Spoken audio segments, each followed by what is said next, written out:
Hoje é a nossa aula de número 16, se eu não me engano, né? Então,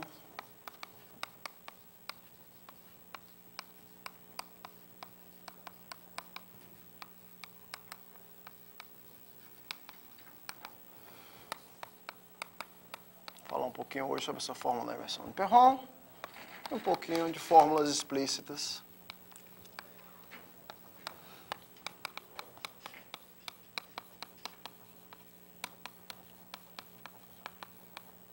Para a minha função psi de x. Tá? Hoje eu vou continuar o que eu acabei falando na última aula, né? Que a gente vai caminhar agora hoje e amanhã para provar o teorema do número primo com o termo de erro. Tá? Então, só lembrando, nossas próximas aulas vão ser hoje, tá? Nessa sexta, 15h30, aqui no auditório, e aí, normalmente, segunda, terça, quarta, no horário normal, 17 horas. Tá? Tudo aqui no auditório 1, nessas últimas 4 aulas. E a prova vai ser na quinta. Depois a gente marca um horário. Tá? Então tá. Então, vamos lembrar um pouquinho o que a gente quer fazer.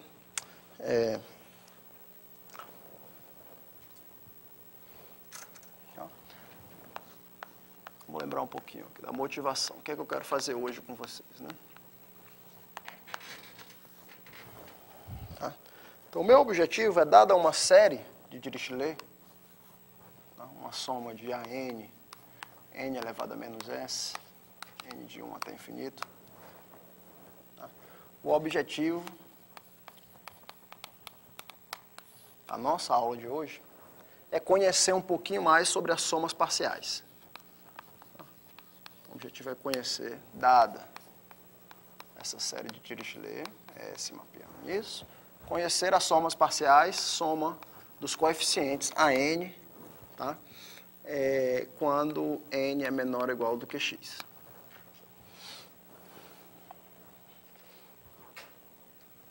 Tá? No nosso caso aqui de hoje, né, exemplo disso, a gente vai querer conhecer um pouquinho mais sobre a nossa função psi de x, que nada mais era do que a soma dos lambda de n, quando n era menor do que x, que nada mais são do que os coeficientes da série de Dirichlet de zeta' sobre zeta. Menos zeta' sobre zeta, né? Então, isso aqui é menos zeta' sobre zeta de s, né? Essa série de Dirichlet aqui.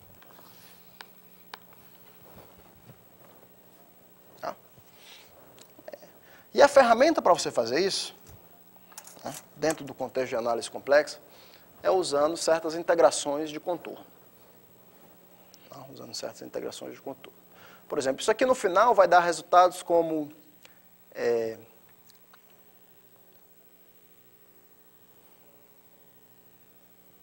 O que é que eu pedi para vocês mostrarem? Tem um exercício que eu pedi para vocês fazerem na lista. Né? Isso aqui é o exemplo 1. Um exemplo 2 do que a gente vai fazer hoje também. Hoje e amanhã, né? Tem um exercício da lista que eu passei para vocês, que foi provar que se a soma da função mid-Möbius com n menor ou igual que x fosse da ordem de x elevado a 1 meio mais epsilon, né? Isso aqui implicava a hipótese de Riemann. Para qualquer epsilon, né? Hoje a gente vai ver, por exemplo, a direção contrária, né? Que a hipótese de Riemann implica que essas somas parciais aqui têm essa ordem.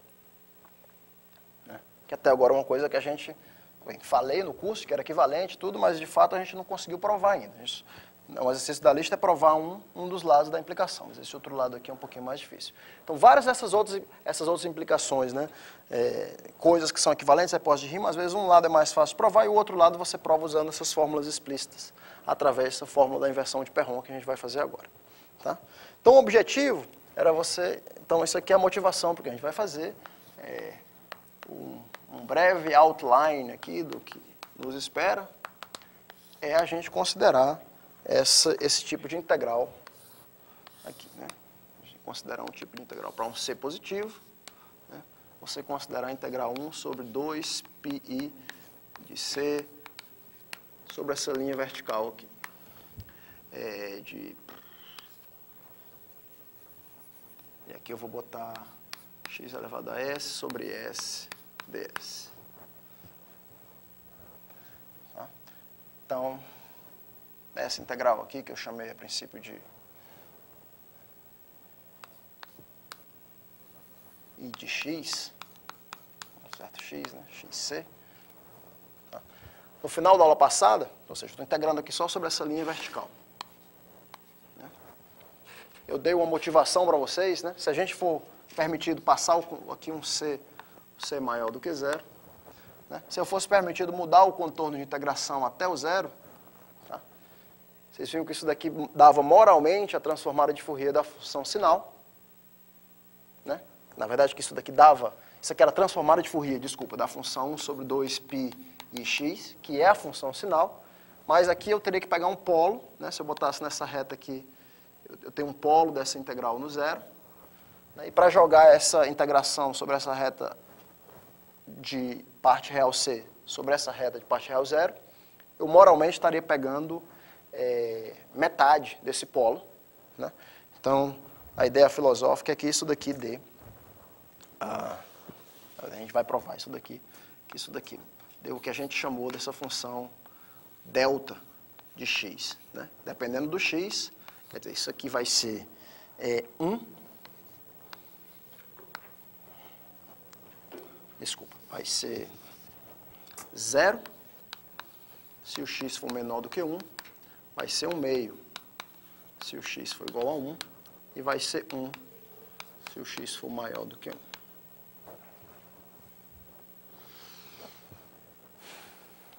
Tá? Isso daqui, obviamente, é o que a gente vai provar. Né? Isso aqui é só moralmente falando. Essa integral deveria ser isso. Tá? E aí, o que é que a gente faz? Né? Também aqui, falando só no sentido filosófico, quando eu tenho uma certa série de Dirichlet, né? Vamos chamar aqui L de S, nada por isso. E eu quero avaliar essas somas parciais dos coeficientes. Tá? O que eu faço é calcular o valor dessa integral, né? 1 sobre 2πi, se você quiser, c menos infinito, c mais infinito, de quem? Boto a minha série aqui, L de S, x é S sobre S ds. Tá? Então, a princípio, se você não está preocupado com questões de convergência, vamos só fazer conta aqui de maneira livre. Né? Essa série de S seria uma soma n de 1 até infinito, a de n a menos s. Esse n a menos s eu vou jogar para cá, então vai ficar x sobre n a s, né? ds sobre s. Faz de conta que eu posso trocar essa soma aqui. Então, isso aqui fica a soma de n de 1 até infinito, dessas integrais. 1 sobre 2πi, c menos infinito até c mais infinito. De quem? O AN sai, na verdade, né? Então, fica aqui AN, 1 sobre 2πi, vezes essa integral, né? X sobre n a s sobre s ds. Ora, mas foi exatamente essa integral aqui que você viu que dá zero se esse meu carinha aqui for menor do que 1, né? Dá meio se ele for igual a 1 e dá 1 se ele for maior do que 1. Então, esse cara só existe, né, quando o meu x aqui for maior do que 1. Meu x aqui nessa definição está replaced, foi trocado por x sobre n. Então, essa integral aqui só vale quando n for menor ou igual que x. Né? Então, isso aqui dá essencialmente a soma de a de n quando n é menor ou igual que x. Né? Se o x não for um inteiro. Se o x for um inteiro, quando n é exatamente x, eu capturo metade. O que faz sentido, do ponto de vista de análise Fourier, né? Para toda vez que eu tiver um salto, eu capturo metade para a função ser normalizada. Então, isso aqui seria a n menor que x, mais, potencialmente, 1/2 de a de x. Tá? Isso aqui só aparece se o x for inteiro. Tá? Aqui está a motivação para usar esse tipo de função. Né? Agora, claro que tudo que eu fiz aqui, isso daqui, por enquanto, é nonsense, é absurdo, né? E esse tipo de troca aqui, por enquanto, também é nonsense. Né? Então, o que a gente vai fazer hoje é formalizar isso. Tá? Então,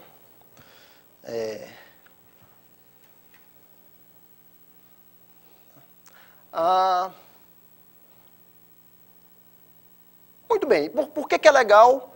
Por que é legal eu fazer esse tipo de coisa, né? Então, aqui eu tenho uma expressão, eu tenho uma certa expressão que dá a soma que eu quero, eu queria avaliar as somas parciais. Tá? Por outro, então, você volta para cá, e agora você pega essa integral de uma função complexa e tenta jogar o contorno para lá. Tá? Quando você tenta jogar o contorno para cá, para menos infinito, o que acontece é que você vai capturar os zeros que estão aqui e os polos dessa função, tá? E vai te gerar, né, essa soma aqui, vai te relacionar exatamente a soma que você quer, as somas parciais dos coeficientes dessa série de Dirichlet, com os zeros e polos da tua série de Dirichlet. Tá? Da tua série de Dirichlet. Então, por exemplo,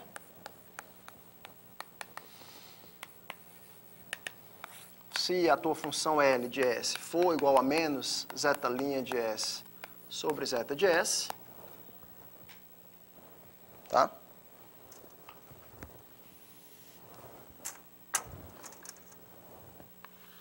Se eu imaginar que eu posso transferir essa integral aqui para uma outra integral bem aqui, sobre uma linha do menos infinito, tá? O que é que eu vou estar provando? Eu vou estar provando moralmente que essa função psi de x, que essa soma aqui, é igual, né, pelo teorema dos resíduos. Se eu passar para menos infinito, de alguma forma eu vou tentar provar que essa integral aqui também, quando c é muito pequeno, vai para zero, e eu vou capturar aqui os vários polos e zeros que vão aparecer aqui. Né? Agora vamos calcular como é que eles vão aparecer. Nesse caso, eu vou ter os zeros, né, zeta' sobre zeta. Vai ter polos quando a zeta tiver um zero. Tá? Então, são os zeros não triviais da função zeta de Riemann. Então, isso aqui vai ser a soma x arro sobre x. Todo zero não trivial, né, vira um... Vou passar isso aqui para lá. Quero só ver com qual sinal esse cara aqui está. O zero vai ficar um polo, resíduo é 1.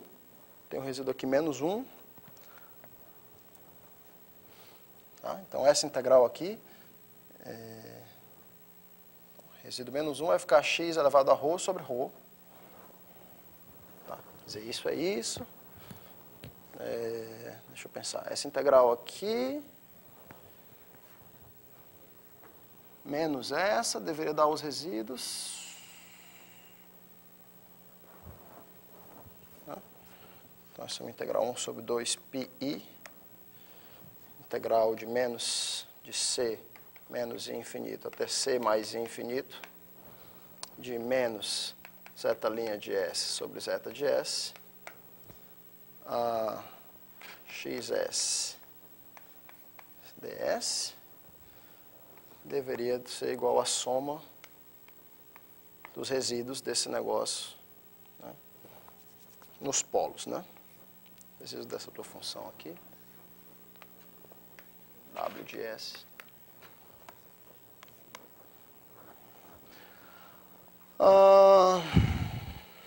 Isso. No teu contorno, né? Então dá um menos aqui, né? O que eu quero fazer? Dá menos. Tá. Na verdade, mas antes de chegar nesses zeros aqui, Antes de chegar nesse zero, se o meu C era maior do que 1, digamos, vou pegar um C maior do que 1 aqui, eu tive que passar por um polo que era o 1, né? Então, esse aqui tinha um polo, a função zeta tem um polo no 1. Esse cara aqui, o polo no 1, é um polo de zeta' sobre zeta com resíduo menos 1 com menos dá negativo. E aqui, então, eu fico com,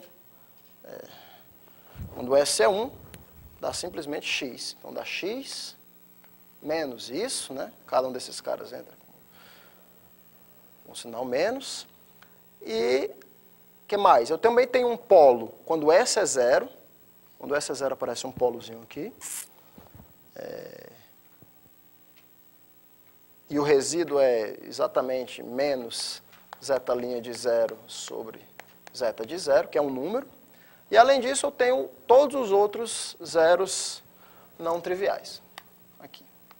Desculpe, todos os outros zeros triviais. Menos 2, menos 4, menos 6, assim por diante. E esses zeros vão somar para ficar, então, menos a soma de x elevado a menos 2m, que são os zeros triviais, sobre menos 2m. No final das contas, você encontra que isso daqui dá igual a x menos soma de x arroba sobre x menos, desculpa, x arroba sobre ρ. Aqui é o zero, x arroba sobre ρ. Menos zeta' de 0 sobre zeta de 0. E esse cara aqui é a expansão de um logaritmo. Isso aqui é menos log de 1 menos x a menos 2.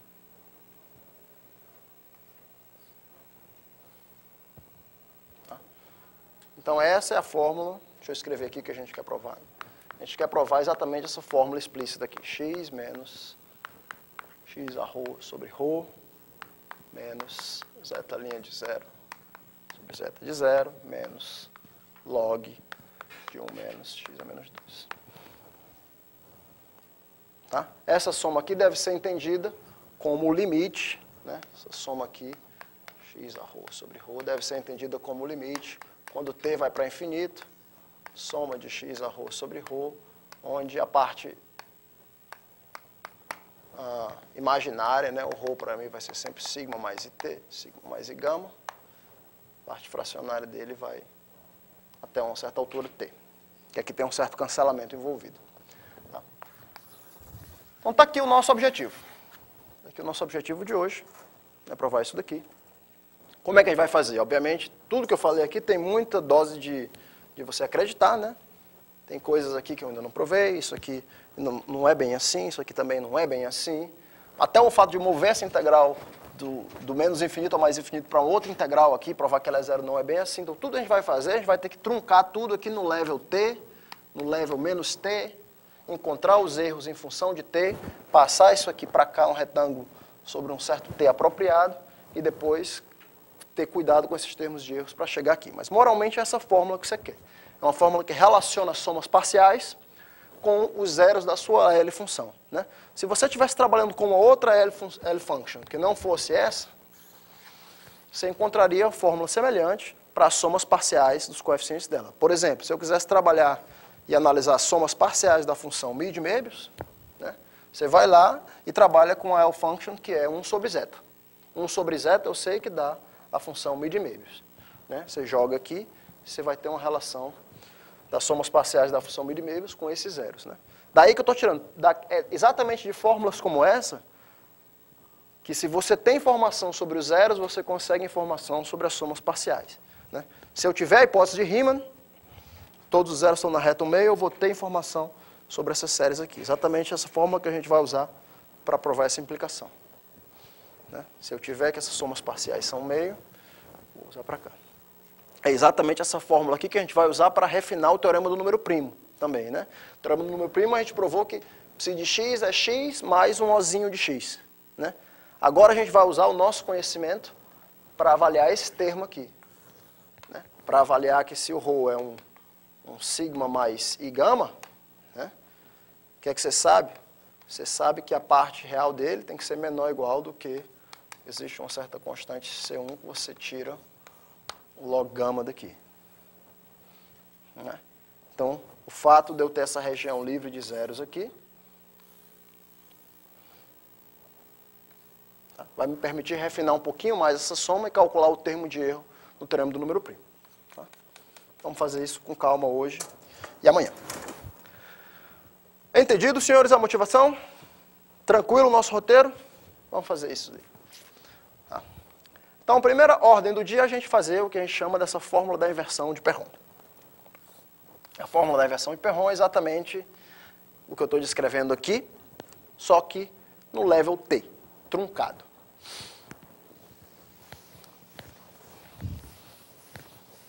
Mas vamos fazer isso daqui.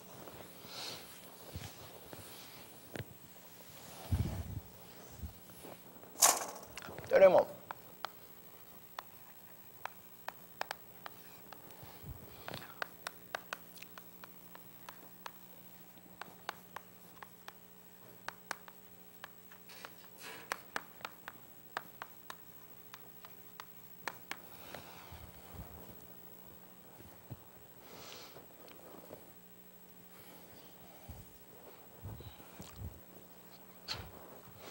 Essa é chamada fórmula da inversão aproximada de Perron.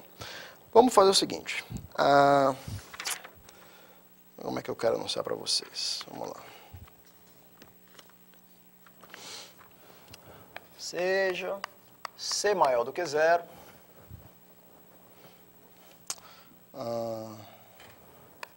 T maior do que zero.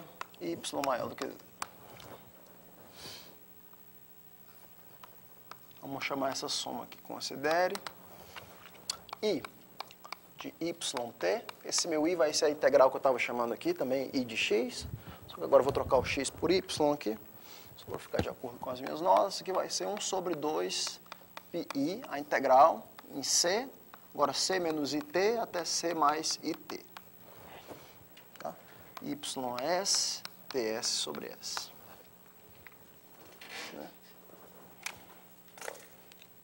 Durante a aula de hoje, delta vai ser essa função aqui. A função que é 0 se x é menor que 1, que é meio se x é igual a 1, e que é 1 se o x é maior do que 1. Tá. Então, vale o seguinte. Que eu estou querendo provar que o I de t é aproximadamente delta. Então, esse teorema vai me dizer qual é o erro. I de yt menos o delta de y, tá, é menor ou igual do que,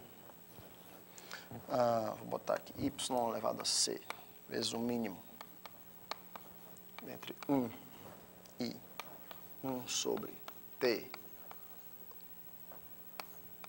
log y, se o y for diferente de 1, e isso aqui é menor ou igual do que c sobre t, se o y for igual a 1.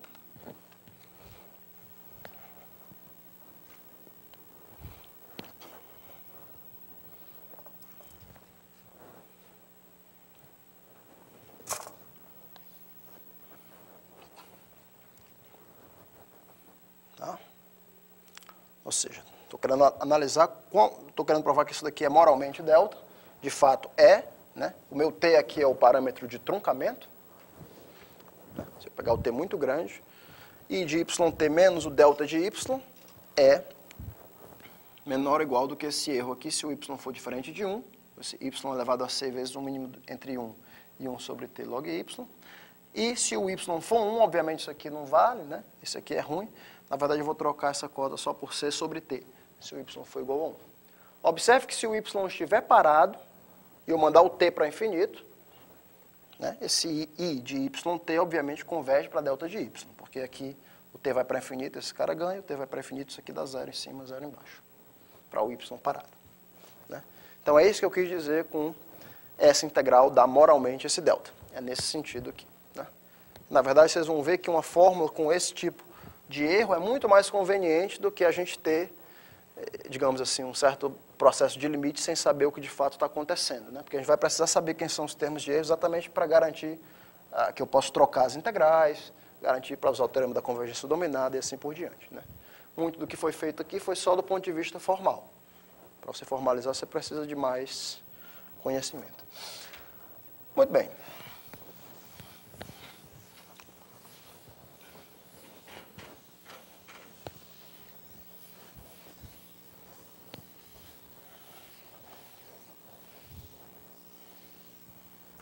Prova. Vamos provar isso daqui.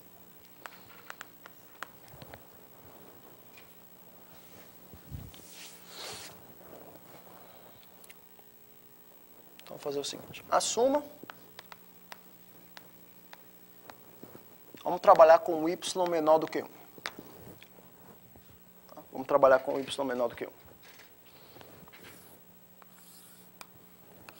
Aqui o c.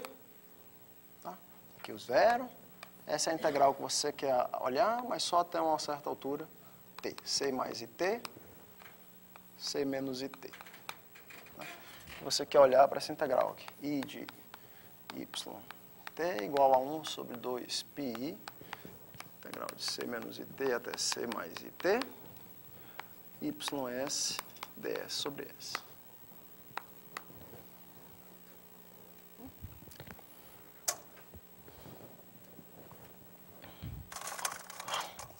Observe que você pode movimentar esse contorno aqui, essa integral daqui até aqui, você pode movimentar ele para a direita. Pode fazer toda essa integral aqui. Agora, num pedaço lá na direita, num nzão grande lá na direita, o que acontece? Isso daqui, esse y elevado a s, é pequeno, se o y for menor do que 1. Né? 0 menor do que y menor do que 1. Tá? Se o y for menor do que 1, esse pedaço y a s, a parte real dele é y a n, né? Que é muito pequeno. Né? Então, quando você integrar aqui, tira esse y a n da integral e fica essa integral que é finita, né? 1 sobre s, variando daqui para cá. Você pode até tirar o s aqui também, trocar por 1, né? Você vai estar integrando longe da origem. Né? Meu ponto é que se o t está parado, a integral aqui é pequena, nessa linha. Tá? Então, quando eu mandar o n para infinito, essa integral aqui sobre essa linha vertical dá 0. Tá? De modo que você tem que a integral sobre esse pedaço é a mesma integral se eu viesse, em vez de vir daqui, eu viesse por aqui, né? Isso, isso e isso. Só que esse último pedaço aqui é 0. Então, vou trocar essa integral simplesmente por 1 sobre 2πi, vezes a integral de quem? De c menos it para lá, até infinito, menos it, se você quiser. Essa é a integral aqui embaixo. ys ds sobre s. Mais, e aí tem a integral aqui em cima voltando, que é de infinito mais it, sobre até c mais it, ys ds sobre s. Tá legal? Estou usando que essa integral aqui é igual a essa, mais essa. Só que cada uma dessas integrais agora eu posso comparar, né? Então, ou seja, nessa linha aqui de baixo, o que é que eu sei sobre essa integral aqui? C menos it até infinito menos it. Está parado, ys ds sobre s, isso aqui é menor ou igual. Se eu passar o módulo para dentro, né, o s aqui, 1 sobre s é sempre menor do que 1 sobre t. Tá? Passar o módulo de s, né, o s começa em c menos it e vai para cá, então posso tirar 1 sobre t. E aqui eu posso deixar a integral de c, posso deixar a integral de c até infinito, c até infinito, se eu botar só o módulo disso daqui. Então, y elevado a sigma d sigma.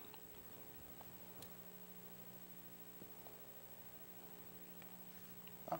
Isso daqui dá 1 sobre t vezes y elevado a sigma de sigma dá y a sigma sobre log y, a derivada, avaliado de c até infinito.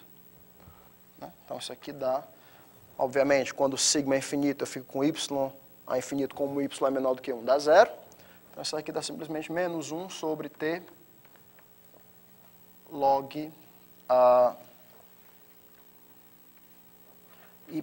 c sobre log y.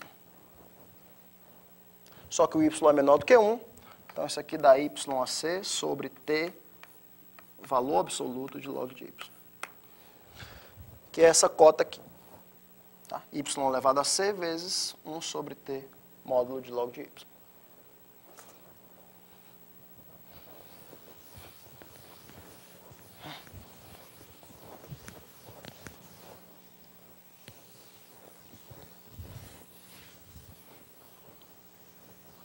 Dúvidas? Tranquilo. Então vamos lá. Parte 1. Vamos provar agora outra cota. Como é que eu provo agora essa outra cota aqui?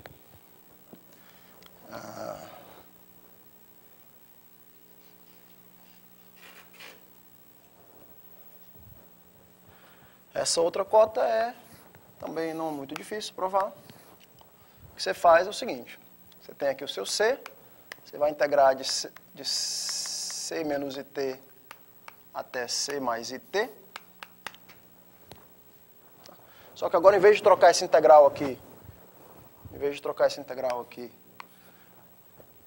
por essas duas, né, por essa menos essa, eu vou trocar ela simplesmente pelo arco de círculo, ligando daqui para cá. Vou trocar simplesmente por essa daqui. Então, essa integral é igual a essa,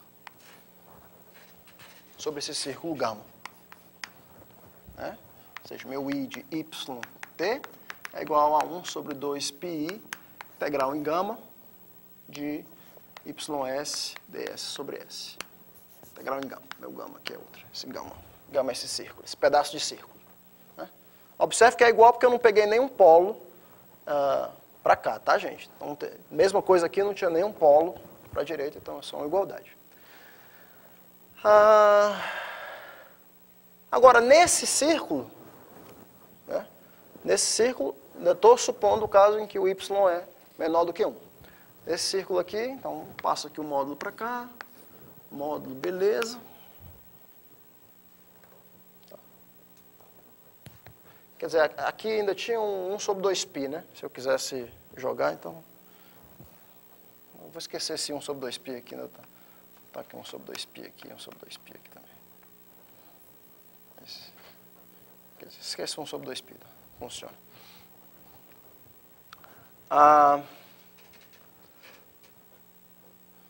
O que é que eu vou tirar daqui? Eu vou tiro 1 sobre 2π. Y elevado a s, o módulo desse cara, quando eu estou percorrendo esse círculo aqui, é no máximo y elevado a c. Todo mundo concorda? Porque c é o menor cara. E aí eu fico com a integral em gama de ds. Só que também aqui eu tenho o raio, né? O módulo de s sobre esse círculo é constante. É constante igual a esse raio aqui. Só que esse raio aqui é raiz de C2 mais T2, né? Então, você pode também tirar 1 sobre S, que é constante, o módulo, raiz de C2 mais T2, e multiplicar pelo tamanho da curva. O tamanho da curva aqui é no máximo π vezes R, né?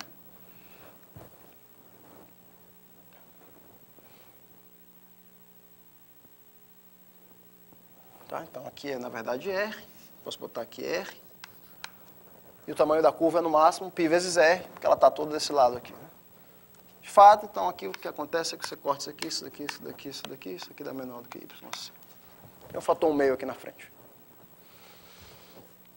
Tá? E isso te dá essa outra estimativa aqui. Então, a gente provou a primeira estimativa quando Y é entre 0 e 1.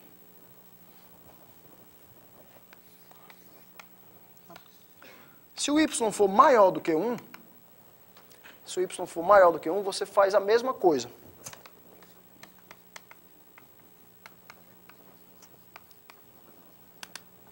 Faça o mesmo. Só que agora você faz o mesmo para o outro lado. Né? A única maneira de eu pegar o contorno para esse lado aqui foi exatamente porque nessa reta vertical esse cara era muito pequeno. Então essa integral era pequena. Se o y for maior do que 1, em vez de pegar esse cara para a direita, eu pego e levo todo mundo para a esquerda. Então a parte 1 aqui, 1 linha, vai ser pegar o meu contorno aqui no C, C mais IT, C menos IT, e levá-lo agora para cá. É um carinha aqui, né? Ou seja, esse cara aqui, né? Levar esse cara para cá. Esse pedaço aqui vai ser pequeno, porque o y é maior do que 1. Essas duas integrais sobre essas linhas horizontais eu vou avaliar da mesma forma que eu avaliei aqui. Então dá a mesma coisa. Só que agora tem uma pequena diferença. Eu peguei um polo. Eu peguei um polo da minha função, que é exatamente o polo no S igual a 0. Tá? Esse polo no S igual a 0 tem resíduo 1. Tá? E daí aparece exatamente o meu delta de 1. Tá? Então essa função aqui ela vai ser 1 mais essas integrais horizontais. Né? Esse 1 aqui, o delta de 1, é porque apareceu o polo. Mas eu tenho aqui um polo. O polo em S igual a 0 faz com que apareça o delta de y, que é 1 nesse caso, né?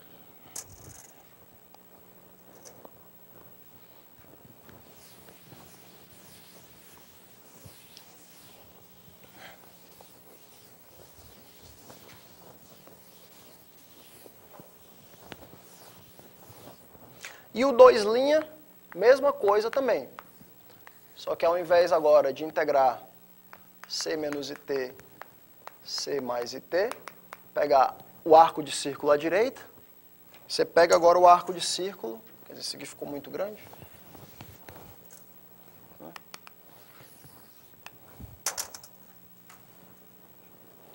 Em vez de pegar C menos IT, em vez de pegar esse arco de círculo à direita, como eu peguei, por que eu peguei à direita? Nesse caso aqui, quando o y era menor do que 1, porque eu queria comparar o y elevado a s com o y elevado a c, que era o menor valor. Né? Se o y for maior do que 1, eu só vou poder ter essa comparação se eu pegar esse arco de círculo aqui, para a esquerda. Faço a mesma conta que eu fiz aqui, aí o y elevado a s vai ser comparável ao y elevado a c, né? O resto é a mesma coisa. No final eu vou ter em vez de aqui ter πr, eu vou ter uma coisa menor do que 2πr, mas no final eu dar menor igual que y elevado a c. E de novo, eu pego um polo, quando eu faço essa mudança desse contorno daqui para cá, eu pego um polo no 0, e esse polo no 0 é que faz aparecer, né, o meu 1 aqui.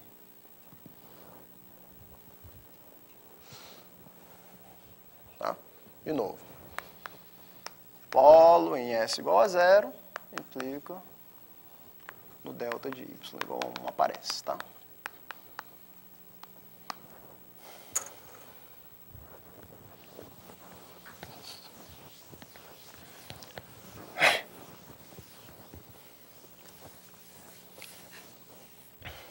Por fim, tem o caso y igual a 1, que a gente tem que fazer na moral. Tá? Tem o caso y igual a 1.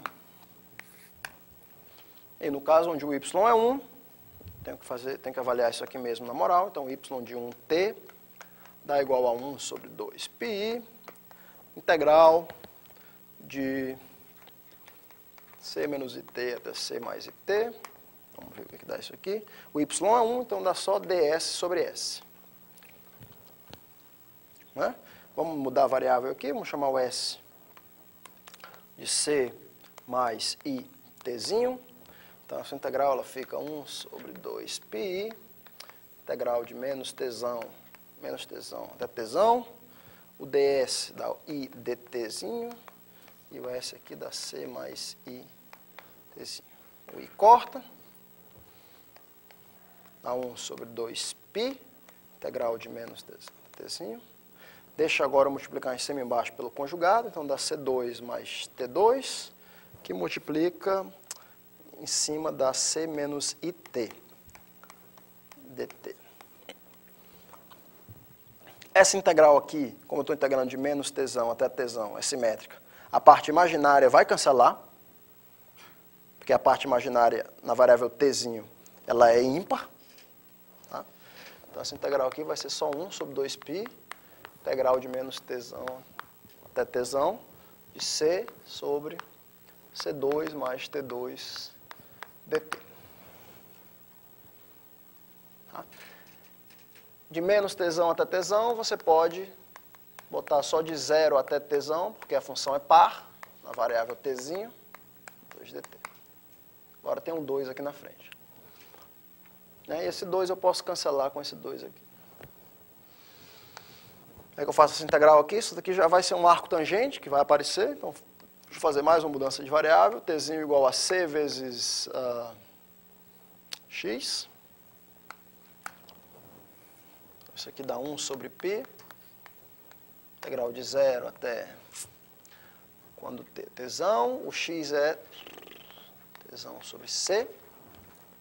E aqui fica C sobre C2 mais C2x2, dt é C dx, corta todos os Cs, dá 1 sobre π, integral de 0 a t sobre C, 1 sobre 1 mais x quadrado dx. Tá? E aqui eu escrevo 1 sobre π. Em vez de botar a integral de 0 até C, 0 até esse número, eu vou escrever isso aqui como diferente de duas integrais. A primeira é a integral de 0 a infinito, 1 sobre 1 mais x2 dx, e vou subtrair a integral de t sobre c até infinito, de 1 sobre 1 mais x2 dx. Isso daqui dá, essa primeira integral, é a integral do arco tangente, dá o arco tangente de infinito até 0. Então isso aqui dá π sobre 2, π sobre 2 sobre π dá 1 meio, a primeira. Tá?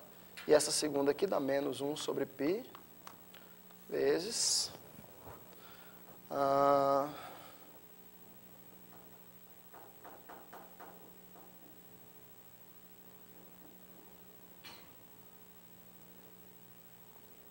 sobre π vezes, tá certo? Isso aqui é 1 meio, opa.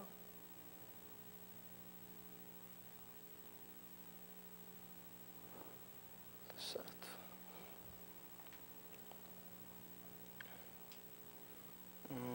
Deixa eu ver se é isso que eu quero fazer.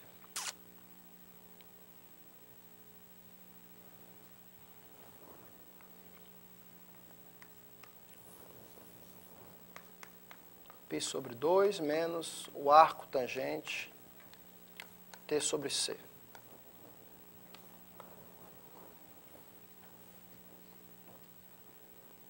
Tá bom. Fiz aparecer um meio que eu queria, tá? A única coisa que eu quero provar agora, então esse 1 meio aqui é o valor que eu quero que dê, né? Passo esse 1 meio para o outro lado. Tá? Então daqui me aparece o quê? Deixa eu apagar aqui.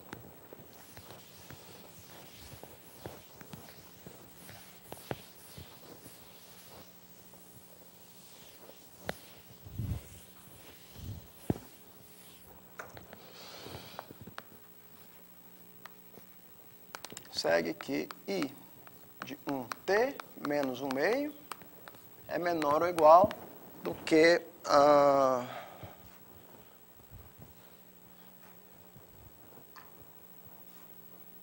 deixar daquela forma mesmo, 1 sobre π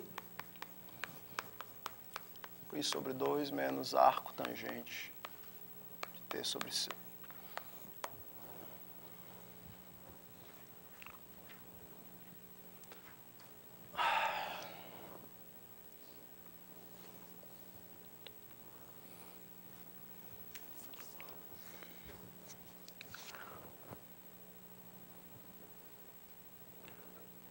Vamos ver o que é que dá isso daqui. Agora, eu só tenho que provar que isso daqui é menor do que C sobre T. Do que C sobre T. Vamos fazer conta aqui, então. Afirmação.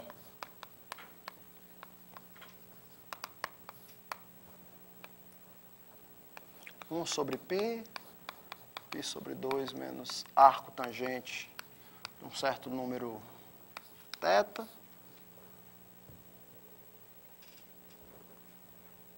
Arco tangente de 1 sobre θ. Θ é... T é grande, né? Então aqui o θ está tendendo ao infinito. Isso aqui é menor ou igual do que 1 sobre θ. Para verificar isso daqui, que aqui é C sobre T.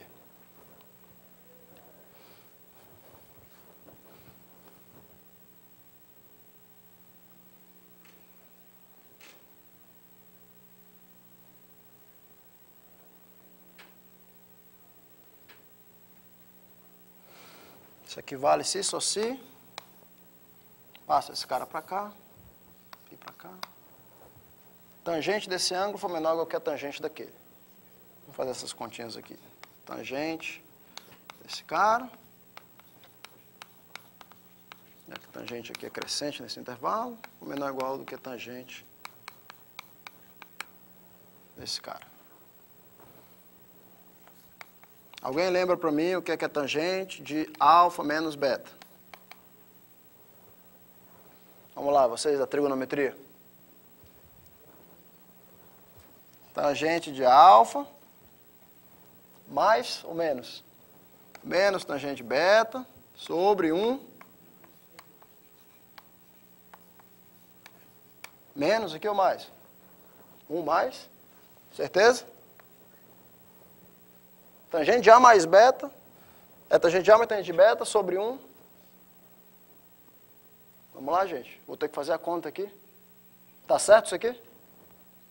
Posso confiar? Vamos lá, se a gente chegar num erro, a gente volta para cá.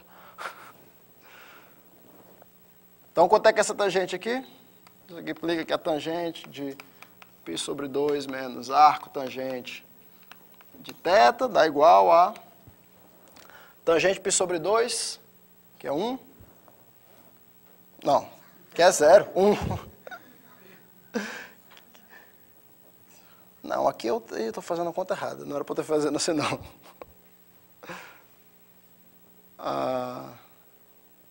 Na verdade, não é isso que eu quero fazer, né? Tá, deixa eu trocar. Isso aqui não vou poder fazer essa conta assim, né? Fiz bobagem. Não é isso que eu preciso. Isso daqui é só... Isso aqui é cotangente do arco tangente de θ. Menor ou igual do que tangente π sobre θ. Tá?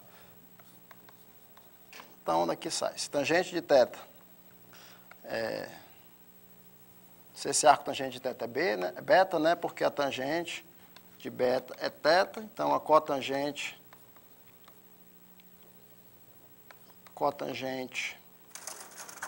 de beta é 1 sobre θ.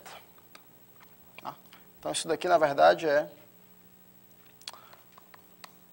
1 sobre θ for menor ou igual do que tangente de π sobre θ. Tá? Que é ok, né? Tangente π sobre θ é maior ou igual do que π sobre θ, que é maior ou igual do que 1 sobre θ. Você ainda poderia jogar um fator 1 sobre π aqui, se você quisesse, tá? Você ainda poderia, então, por essa conta, jogar 1 sobre π aqui, se você quisesse. Né? Quer dizer, do jeito que eu estava fazendo ali, a gente ia ter que fazer um L'Hopital, porque tinha um tangente π sobre 2 aqui, que dá 0, né? Dá 1 sobre 0, né? Eu comecei a fazer a conta, tangente π sobre 2 dá 1 sobre 0. Opa! Mas eu tenho que dividir por cima e embaixo por isso.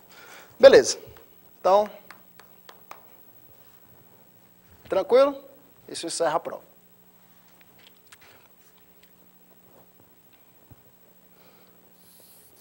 Tá?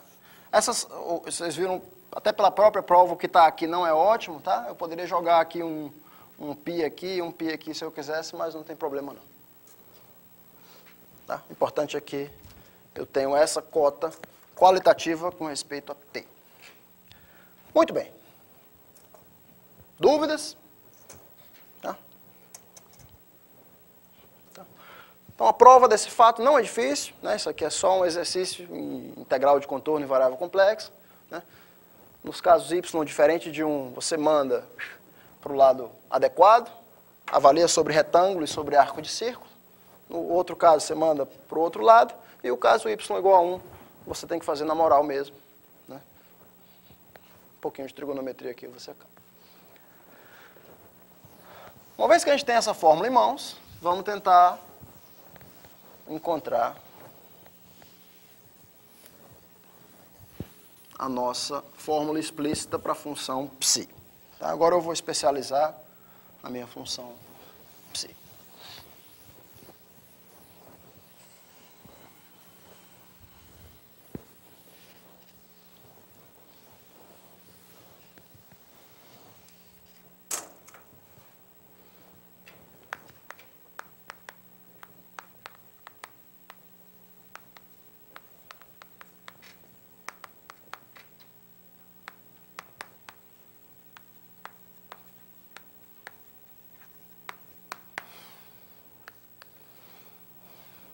O que a gente vai provar agora é essa fórmula explícita para a função psi. Quando vocês encontrarem em teoria analítica dos números, de modo geral, essa palavra fórmula explícita, isso quer dizer uma fórmula que relaciona a função que você está considerando com os zeros da L função por trás, né? No caso aqui, eu quero uma fórmula que relacione a função psi com os zeros da função zeta. Tá? No espírito do que estava escrito no quadro aqui. Só que agora eu quero fazer essa fórmula no level t. Tá? Eu quero fazer essa fórmula aqui no level t. Então vamos ver o que a gente vai, como é que a gente vai proceder. É 1 hora para fazer isso daqui. Vamos fazer em 40 minutos para todo mundo ir para casa feliz. Muito bem.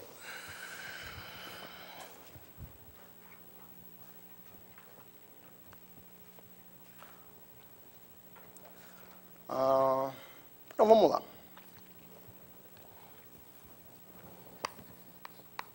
Seja t maior do que 0, c é um cara maior do que 1 aqui.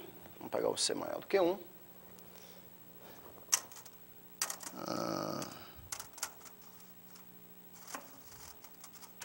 Vamos chamar aqui j de xt. Essa integral, menos 1 sobre 2 πy, integral c menos it, c mais it,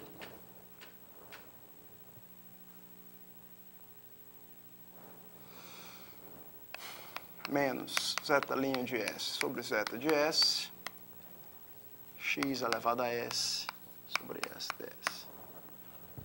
Vou chamar isso aqui j de xt. Deixa eu só ver se j é o nome que eu dei aqui para esse negócio mesmo, porque senão eu vou ficar me confundindo o tempo todo. Chamei isso aqui de j de t. Tá? Ou seja, o que é isso daqui? 1 sobre 2 πi, integral de c menos it, c mais it, da soma. Estou com esse menos aqui na frente, então isso aqui dá exatamente a minha função de von Mengel, de n sobre n a s, x a s sobre s ds. Soma de n de 1 até infinito. Primeira observação, antes da gente prosseguir. Por que eu posso, aqui, trocar essa soma com essa integral? Quero trocar essa soma com essa integral. Justifiquem para mim o que eu posso fazer isso. Vamos ver. Para isso é importante eu tomar o meu c aqui maior do que 1. Tá? E aqui o meu t também está parado, é só uma integral. Vai dali até ali. Então vamos tentar limitar. A gente vai aqui no nosso rascunho. Vamos tentar limitar esse negócio aqui por alguma coisa bem boba que me permita usar o teorema da convergência dominada. Então isso daqui é certamente menor ou igual do que a integral menor que a integral de c. Não precisam copiar isso aqui não. C mais it, que é a soma de n. Aqui eu tenho n elevado a s. A parte, se eu tirar o módulo, fica n elevado a c. x elevado a c, essa integral só. E aqui o s é no máximo, que é no mínimo c, se você quiser, né? Em módulo. Então, menor ou igual que isso daqui, d... Só que o ds agora me escapou, né? O ds me escapou, mas não tem importância, então isso aqui fica 1 de n, n a c, x a c sobre c. Agora o ds vai de menos it até it, dá 2t. Não tem problema. O x está parado. O x está parado, o c está parado. E isso aqui converge, né, quando eu somo em n, porque o c é maior do que 1. Tá? Então, convergência dominada, passando do módulo para dentro, estimativas bem bobas, me garantem que essa integral aqui é absolutamente convergente. Tá? Muito bem. Então, teorema da convergência dominada. Importante saber que eu estou usando isso daqui. Ou Fubini, né, se você quiser, se preferir. Isso aqui é...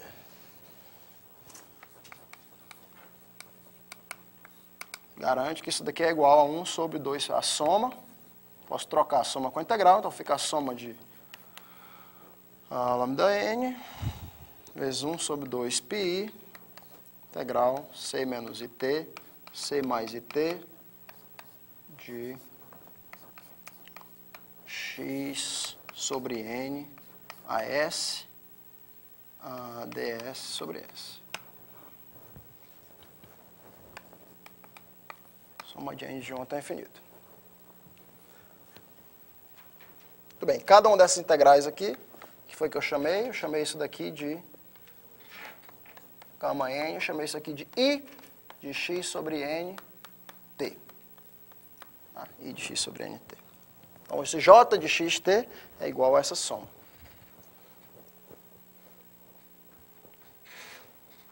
Tá? De novo, aí eu posso, então, reescrever isso daqui como soma gama de n de 1 até infinito de i de x sobre n t. E aí eu vou fazer o seguinte, eu vou somar e subtrair o delta correspondente.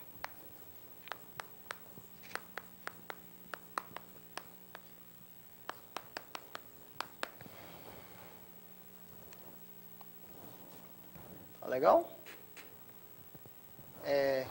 Essa função aqui, nós vamos chamar, vou chamar essa função aqui, a partir de agora, eu vou chamar essa função aqui de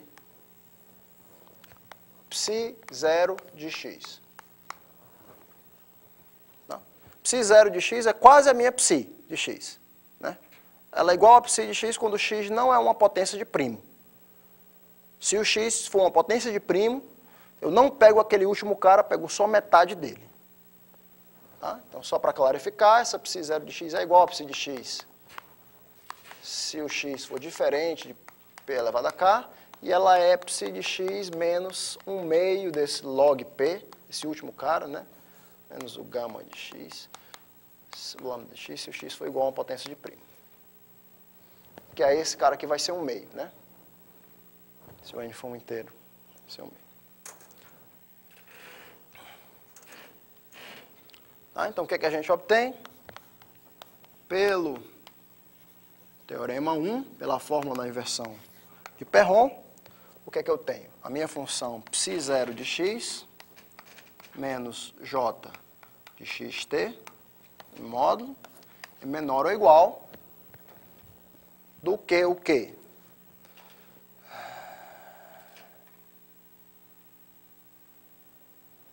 Do que a soma, vou botar aqui,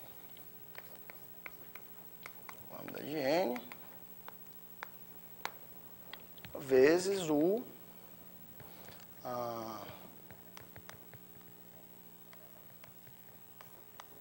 x sobre n elevado a c, exatamente o que tem aqui, né?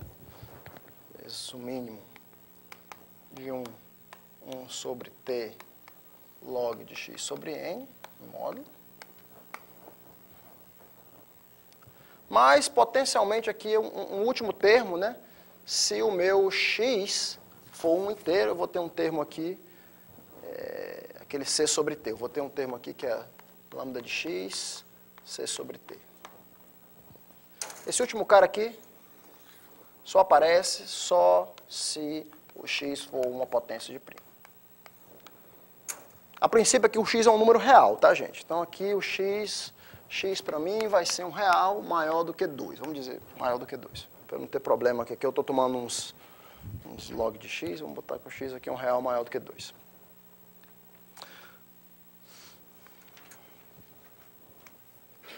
Tá? Então tá claro? Então é só passando isso aqui para o outro lado, psi de x menos esse j. E aí eu estou usando desigualdade triangular aqui, tá? Cada um desses módulos é menor ou igual do que isso. Tá? E eu posso ter um termo aqui meio que diferente dos outros. Se o meu x for uma potência de primo, se o meu x for uma potência de primo, esse cara aqui cai no regime onde aquilo ali dá exatamente 1. Eu vou ter multiplicando aqui o meu lambda de x por esse, troco essa cota pela outra, c sobre t.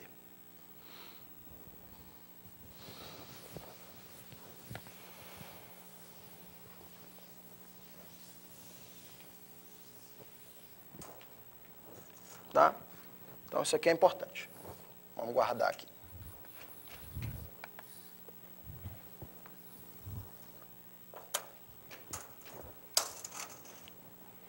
Isso aqui é importante.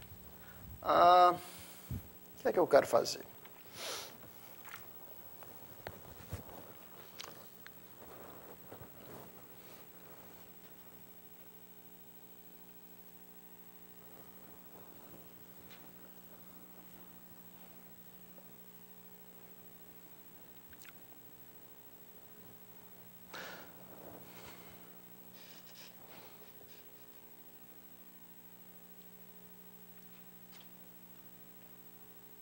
O problema agora consiste em a gente fazer as escolhas.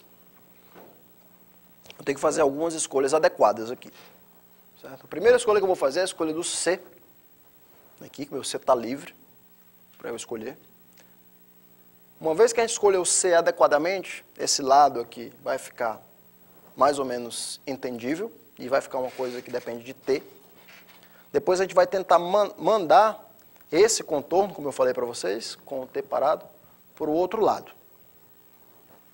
para poder pegar os zeros. Né? Quando eu mandar esse contorno aqui para o outro lado, eu tenho que fazer duas escolhas, do T, da altura que eu estou tomando, e quando eu mandar para o outro lado, eu vou parar numa linha vertical U. Tenho que fazer a escolha também nesse U. Vou fazer todas essas três escolhas do C. Né? Então aqui, né? Lembrando que o objetivo é, você tem uma certa integral, que começa aqui, C menos IT até C mais IT. Primeira coisa, você vai escolher o C. Depois que você escolher o C, você vai tentar mandar essa integral lá para o outro lado, onde aqui ela é um certo termo U. Então aqui é U menos IT, U mais IT. Vou mandar para o outro lado escolhendo o T de forma adequada e esse meu U de forma adequada. Aqui eu vou pegar vários dos zeros triviais. Vou pegar aqui todos os meus zeros não triviais. Tá? E aí, qual a dificuldade em escolher o U e o T? O U, na verdade, não é muito difícil escolher, não. U vai ser um cara, se esses zeros aqui são os zeros triviais, eles estão nos inteiros pares, eu vou escolher o U como sendo, o menos U aqui, como sendo um inteiro ímpar, negativo, para ele passar bem longe dos zeros. Né? Para não ter problema. Eu quero passar longe dos zeros, que são, na verdade, os polos dessa função zeta' sobre zeta. Né? Para eu passar longe dos polos também, eu queria que essa minha reta vertical passasse longe dos polos. Só que aqui eu tenho vários polos se acumulando na altura t. Vários zeros da função zeta, que são polos de zeta' sobre zeta. Tenho vários zeros se acumulando aqui na altura t. Então aqui eu já não posso passar tão longe dos polos. Tão longe desses caras. Eu só posso passar longe até um certo ponto. A gente viu que o número de zeros, a quantidade de zeros, né, entre t e t mais 1, a gente viu que isso aqui é aproximadamente log de t. Pela fórmula assintótica dos zeros. A quantidade de zeros entre t e t mais 1 é aproximadamente log de t. Então eu posso escolher uma reta vertical entre o número n e n mais 1, que passa, digamos, longe por um fator de 1 sobre log de t. Sei lá, 1/2 sobre log de t, né? Na altura t. Tá? Isso aí vai ser importante para a gente. Tá? Então temos essas três coisas para fazer. Escolher o C, escolher o U, escolher o t. Uma vez que a gente tiver feito essas 3 escolhas com sucesso, a gente vai mandar o U para menos infinito, o T para infinito, e vai chegar onde a gente quer. Tá. Então vamos lá. Primeira escolha é você escolher o C. E o C aqui vai ser escolhido em função de x. Tá? Então eu vou escolher o C nessa expressão aqui, eu vou escolher o C como sendo 1 mais log de x. Vamos escolher o C como 1 mais log de x. Tá ok com o que eu disse que ia ser. Lembre-se, o x aqui está parado, tá? Estou querendo olhar quem é que é o psi0 de x. X aqui está parado.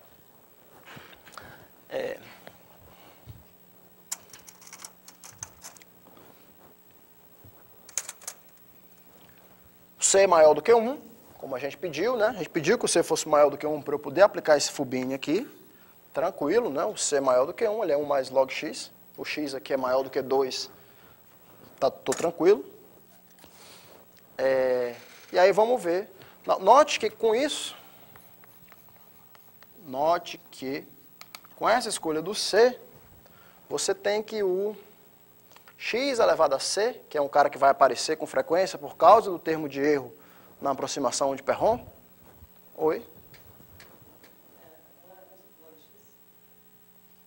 1 mais 1 sobre log x, desculpa. 1 sobre log x a menos 1. Eu quero isso daqui, eu quero um C bem pertinho, 1 sobre log x. Isso. Note que com essa escolha do C, mesma coisa, né? Esse C aqui é maior do que 1, o x está parado, tá? Ele é um C bem pertinho de 1, mas ele é maior do que 1. Note que o x elevado a c dá E elevado a c log x. Então, quando eu somar isso aqui, dá E elevado a, ou seja, 1 mais 1 sobre log x, vezes log x. Isso aqui dá E elevado a log x, que dá x, e o E elevado a 1, que dá E, então dá E vezes x. X elevado a c, E vezes x. Muito bem. Mas com essa escolha do C,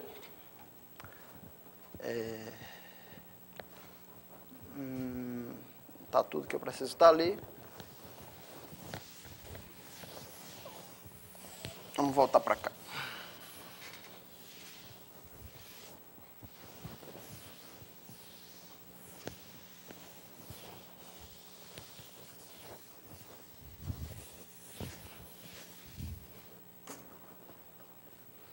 Com essa escolha do C, o que é que eu tenho? Vamos tentar, então, avaliar essa soma aqui. Tá? Então, vamos avaliar essa soma, vamos chamar de estrela.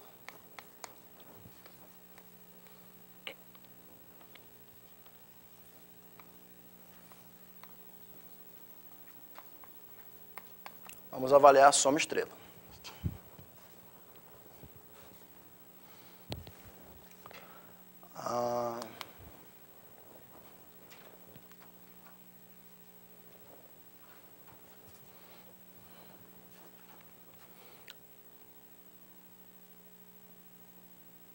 Primeiro, o que é que eu quero fazer?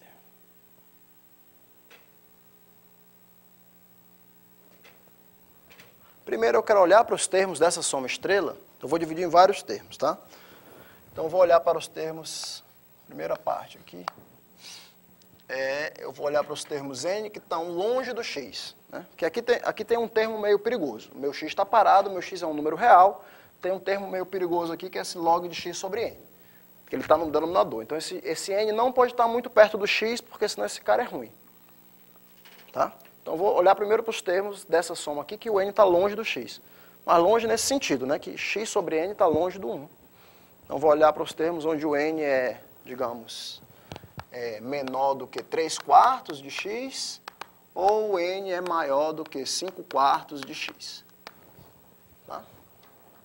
Então, nesse caso aqui, nesses casos aqui, você tem que log de x sobre n, em módulo, está longe do zero. Né? Se o n for menor do que x, isso aqui é pelo menos log de 4/3. E se o x for maior do que 5/4, então isso aqui é menor do que log de 4/5, mas está longe de ser zero. Portanto, essa soma aqui, a soma que a gente tem ali, a soma de n de 1 até infinito, gama de n, xnc, mínimo de 1 é 1 sobre t log de x sobre n. Né? Vou trocar isso aqui por 1, isso aqui fica, se é maior que 1, então isso aqui é menor, esse menor é menor do que uma constante universal vezes a soma, né? Então isso aqui fica menor ou igual do que o que, gente? Fica x elevado a c, eu posso tirar esse cara, vezes a soma, gama n, lambda de n sobre n a menos c, que nada mais é, esse também é um número, tá? Vamos ver agora, só que isso aqui dá, x a c é e vezes x, como a gente fez ali. Tá? E isso daqui, gente, isso aqui é menos zeta' de c sobre zeta de c. Tá? Agora o c está muito perto de 1, então isso aqui está perigosamente perto do polo. Né? Mas eu sei que quando c estiver próximo de 1, esse zeta' de c sobre zeta de c, já que isso aqui tem um polo de ordem 1. Então isso aqui moralmente se comporta como 1 sobre c menos 1, polo de ordem 1 e resíduo 1. Tá? E aí o meu c, eu sei que é 1 mais. Então c menos 1 é simplesmente log de x a menos 1. Né? 1 sobre c menos 1 dá log x. Então aqui fica ex, e esse cara aqui é log x. Então x a c é isso, e esse cara aqui é log x. Então isso aqui dá menor do que x, log x. Tem um t aqui que eu estou esquecendo. T. T aqui. Então tem isso aqui, vezes 1 sobre t, x log x sobre t. Tá legal? Esse termo aqui perde para x log x sobre t. Muito bem. Para onde que eu vou agora? Tudo certo. Agora vamos ver os outros termos. Tá claro isso? 2. Agora os termos onde 3/4 de x são menores ou iguais que n, que são menores do que x. Tá?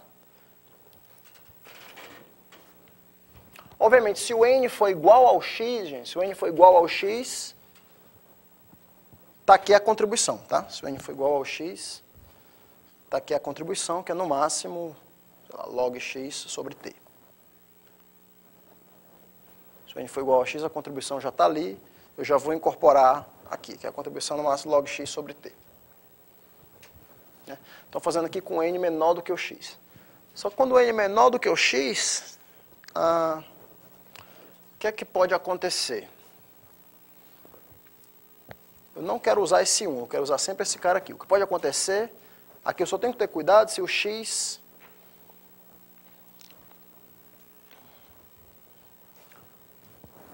Quer dizer, o x a princípio é um número real. Se o x estiver bem próximo de uma potência de primo, mas for só um pouquinho na frente. Essa é uma situação, um epsilon, a gente tem só que ter um pouquinho de cuidado. Se eu tiver uma potência de primo aqui p elevado a k e o x bem pertinho, mas só que depois. P elevado a k e aqui um x. Tá, então aqui eu vou chamar, vamos chamar aqui um x1 igual a um p elevado a k, a maior potência de primo que é menor do que x. Tá? Esse é o cara que eu vou chamar aqui de x1. X está aqui, o x1 está aqui. Primeiro eu vou estimar a contribuição desse cara para a soma. A contribuição desse cara para a soma é, obviamente, a sua contribuição. É lambda de x1, de acordo com a fórmula ali, é x1, o n é que é o x1, né? Então dá x sobre x1 elevado a c, vezes 1 sobre t log de x sobre x1.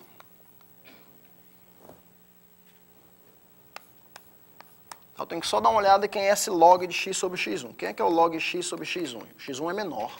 Então, esse cara aqui é um cara que é maior do que 1. Né?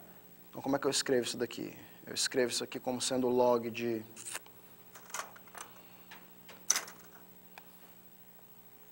como é que eu quero fazer isso aqui?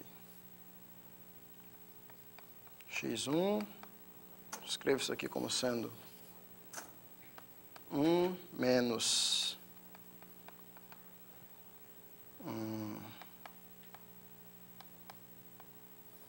isso.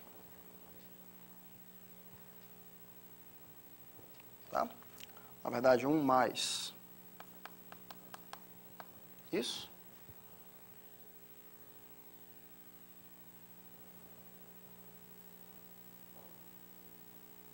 Não, mas seria mais interessante eu trocar isso daqui primeiro. Então, isso aqui é menos o log de x1 sobre x, que é igual a menos o log de 1 menos, que eu quero ver o nome do com x aqui, x menos x1. Pronto, agora está certo. Gostei de fazer isso daqui. Então, esse x1 está próximo do x. Está próximo do x, pelo menos com essa distância aqui. Né? Esse cara aqui é essencialmente... Esse cara aqui é essencialmente x, quer dizer...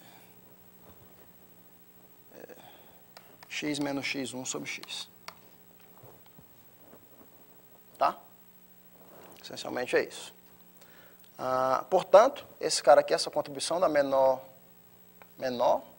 do que gama lambda de x1, desculpem.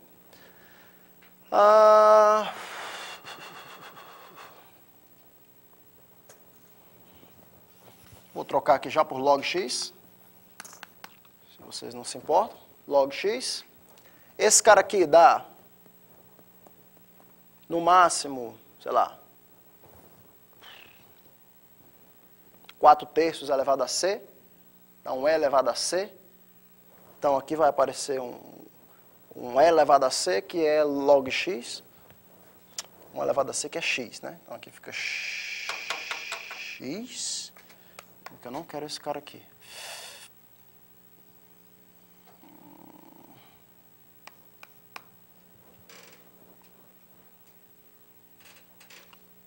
E elevado a c, o que é que está ali? Não, ali está um x elevado a c.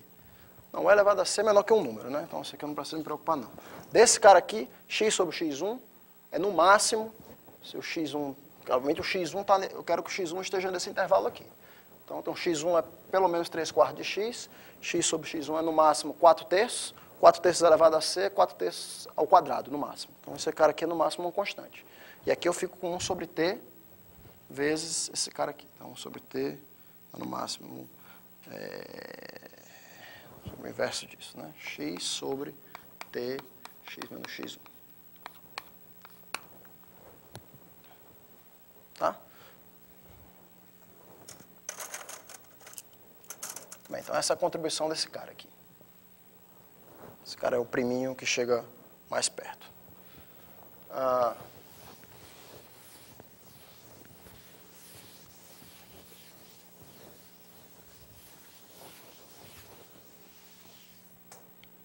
Os outros, né?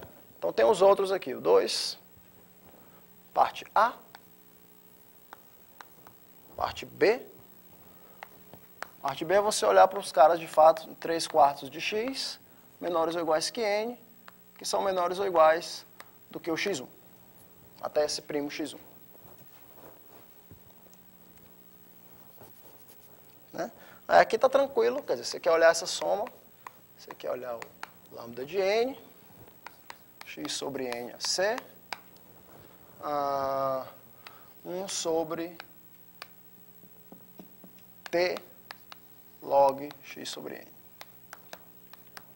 Móvel. X sobre n é móvel, positivo. Né? Mais uma vez, log de x sobre n.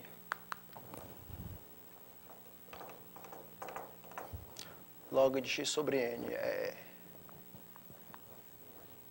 é que eu quero provar aqui?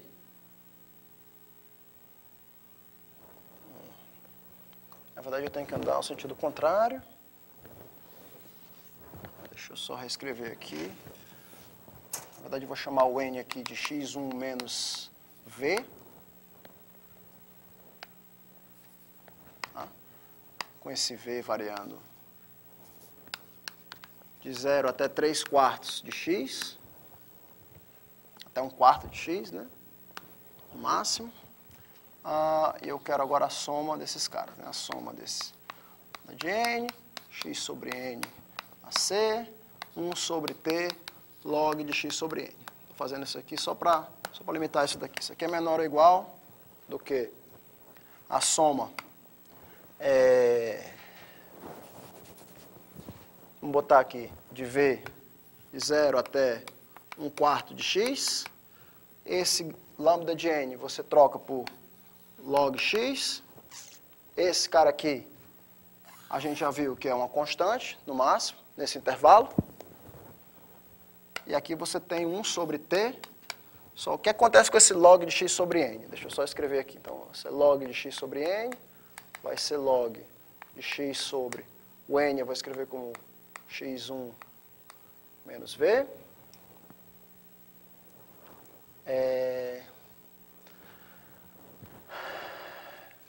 Agora, isso daqui, de novo, né, eu gostaria de concluir que quer dizer, o n vai até, o n é menor do que o x1, ele não vai chegar a ser perto do x1,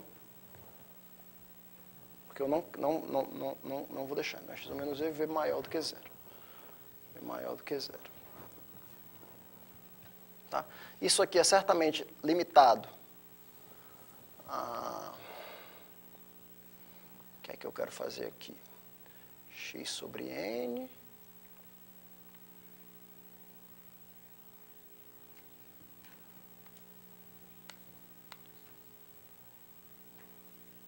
Eu queria concluir que isso aqui é da ordem de x1 menos v.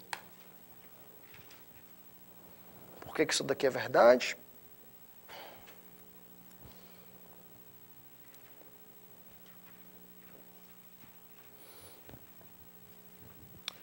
Por que isso daqui é verdade?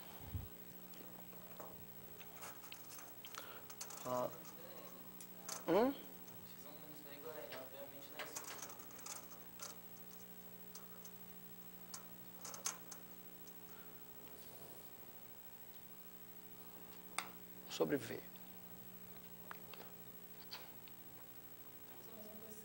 Eu vou usar a mesma coisa, só que eu tenho esse x aqui em cima. Estou querendo pensar.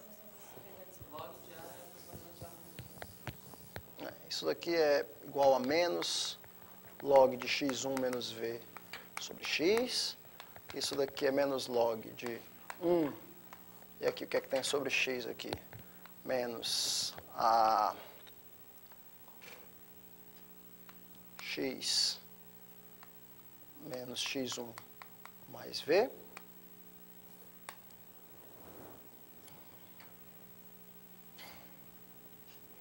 Dá isso? X menos x1 mais v. Certo? Isso aqui dá aproximadamente x menos x1 mais v sobre x. Tá? Note que isso aqui é maior do que zero, x menos x1, e o v é maior ou igual que 1. Então, isso aqui é pelo menos 1 sobre x. Só que o v vai até, no máximo, 3/4 de x.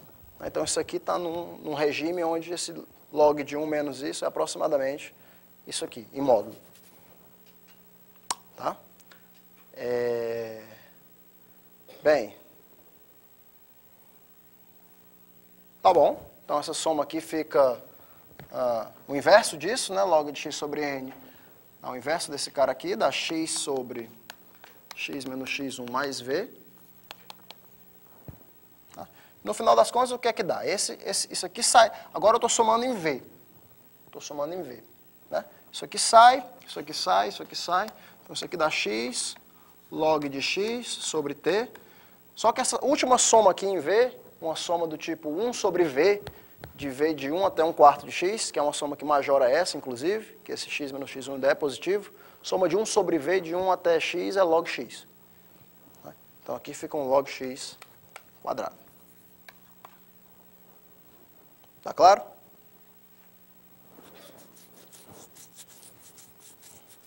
Pronto. Bem, era isso que eu queria fazer, né? Se eu estivesse somando esses 1 sobre V's aqui, eu fico com log x. Eu só quero tirar o caso onde esse cara pode estar muito perto, né? Que esse V, se esse V for 0, esse cara aqui pode estar indesejavelmente perto. Eu vou separar ele aqui. Muito bem. Então a gente chega em qual conclusão? Uma vez feito isso,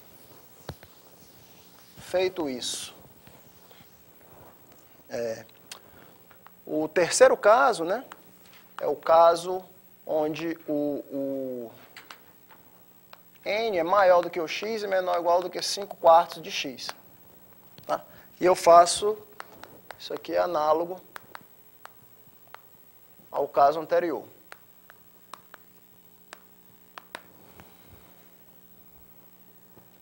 De novo, eu tenho que separar a potência de primo mais perto do x, né? E aí eu deixo esse carinha separado aqui. E os outros termos eu somo exatamente como a gente fez aqui, só que agora vai aparecer um log de x a mais por causa dessa soma dos inversos. Tá? Então, ao final, a gente chega à seguinte coisa. Com essa escolha do meu C, tá? Eu chego que o meu ψ0 de x menos j de xt dá menor ou igual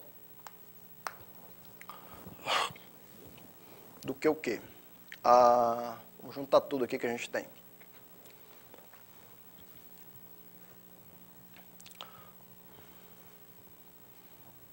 X log x sobre t. Tem um x log x quadrado sobre t, que ganha.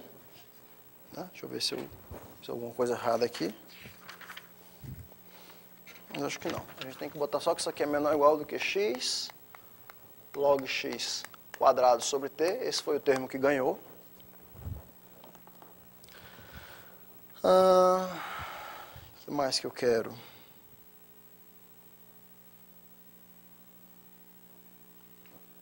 Mais um log x vezes o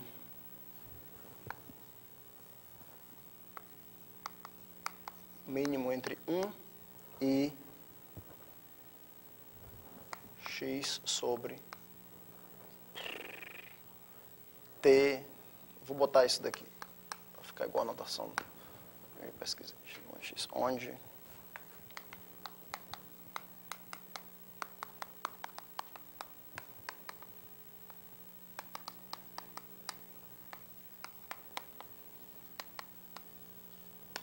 então é isso que eu queria, isso aqui que eu queria chegar.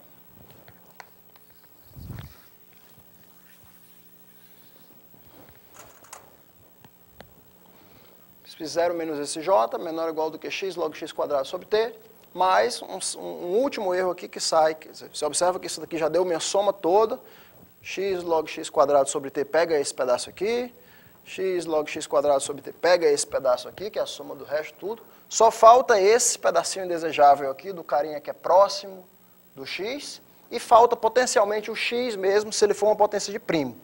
Mas esse pedaço aqui, ele pode entrar nessa fatia aqui, do x sobre t, log x sobre t, né? Então, esse pedaço aqui eu jogo aqui dentro, e eu tenho a contribuição se o x for próximo do primo, e aí a gente já viu que eu posso limitar a contribuição desse x1, que é o potência de primo mais próximo do x, por log x, x sobre t, vezes a distância, que está aqui, né? Mas, se eu não quisesse ter usado esse cara, eu poderia ter usado um 1 aqui ainda, que eu ainda tenho log x, esse cara aqui é uma constante, vezes 1. Poderia ter usado esse cara aqui também, se eu Na verdade, isso aqui é mais uma inconveniência.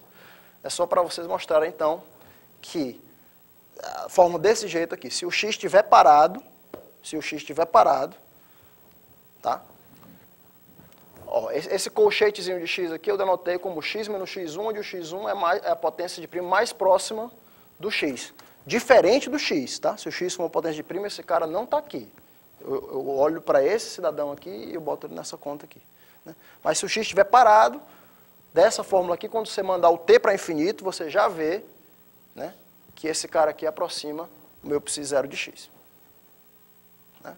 X parado, se eu mandar o t para infinito, por pior que esse cara aqui seja, ele é diferente de zero, então em algum momento esse t vai ganhar sobre esse 1. Né? Isso aqui vai para zero, isso aqui vai para zero. Então pronto, chegamos nisso daí.